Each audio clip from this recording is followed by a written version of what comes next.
que Vinci construit une autoroute en Russie, ils ne sont pas d'accord.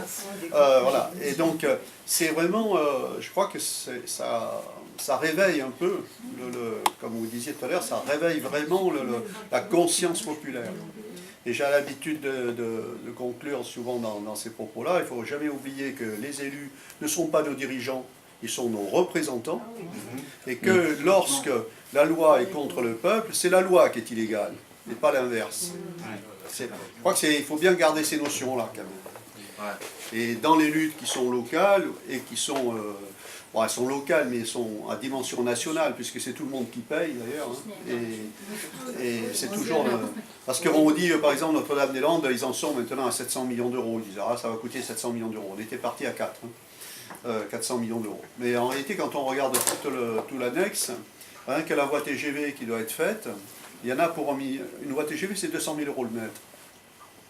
Donc la voie TGV qui doit faire Le Mans-Rennes, il y en a pour 3 milliards. Parce qu'en fait, par rapport au film, on se rend compte que c'est pas simplement l'aéroport, c'est tous les voies, le trafic qui tourne autour pour relier le centre de la ville à l'aéroport et tout ça. C'est pour ça que ça prend autant d'espace. En fait. Et quand ceux qui connaissent Notre-Dame-des-Landes, ils savent très bien qu'il n'y a rien. Il n'y a rien. Il n'y a pas de voie ferrée, il n'y a pas d'autoroute, il n'y a rien. Je peux en témoigner. Il y en a de plus en plus. Pardon, je voudrais faire juste une petite parenthèse avant de continuer le débat. On demande une petite participation libre pour les frais de déplacement de nos amis Alain et Marie-Annick qui ont fait quand même à peu près plus de 400 km au total de l'aller-retour pour venir... On les a fait volontiers. Ouais, c'est volontiers, mais enfin si vous voulez... Ceux qui veulent acquérir... Ouais. Alors, on a amené quelques exemplaires du film. On a amené aussi des exemplaires Au cœur de la lutte, qui est un film qui a été fait par Christophe et Pierrick, qui sont deux cinéastes amateurs qui travaillent pour l'Agora de Bretagne.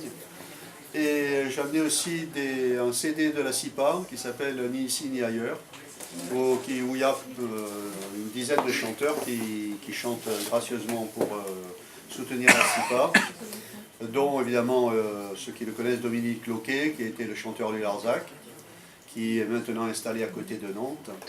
Et j'ai amené aussi quelques autocollants pour les voitures. Bon, ça c'est un petit euro, on demande. Et des petits badges comme ça, si vous avez... voilà. Et c'est aussi 1 euro. Alors ça c'est des trucs de la CIPA. Voilà. Donc si y en a quelques-uns qui sont inspirés par ça, ça ne sera pas la même qualité que là-dessus, parce que là je crois qu'il y a un problème de lecteur.